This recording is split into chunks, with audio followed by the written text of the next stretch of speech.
যারা আমাদের হাঁটতে শিখিয়েছিল, আজ তারা একা হাঁটতে ভয় পায়। এই মানুষগুলো একসময় কারো পুরো পৃথিবী ছিল। বাংলাদেশে শতাধিক ছোট বড় বৃদ্ধাশ্রম আছে। আনুমানিক 8 থেকে 10 হাজারের বেশি প্রবীণ বর্তমানে বৃদ্ধাশ্রমে বসবাস করেন।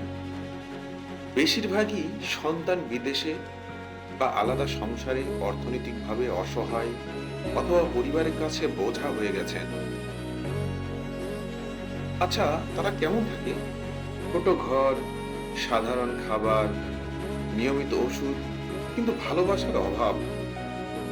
সময় কাটে টিভি দেখা বা চুপচাপ বসে থাকা। সবচেয়ে বড় কষ্ট অপেক্ষা। আজ কি কেউ দেখতে আসবে? বিশ্ব জুড়ে কোটি কোটি প্রবীণ বৃদ্ধাশ্রমে থাকেন। উন্নত দেশে সংখ্যাটা আরো বেশি। ইউএসএ, ইউরোপ, জাপান, এ সমস্ত দেশে লাখ লাখ প্রবীণ। সুযোগ সুবিধা ভালো হলেও মানসিক একাকিত্বতা, পরিবারের উষ্ণতার অভাব, ডিপ্রেশন খুবই সাধারণ। বৃদ্ধাশ্রমে মানুষ থাকে, কিন্তু বাবা মা নয়। বাবা মা থাকে সন্তানের হৃদয়ে, যদি সেখানে জায়গা থাকে। প্রতি 6 জন মানুষের একজন 60+। বৃদ্ধাশ্রমের সংখ্যা বাড়ছে, পরিবারের সঙ্গে থাকার হার কমছে।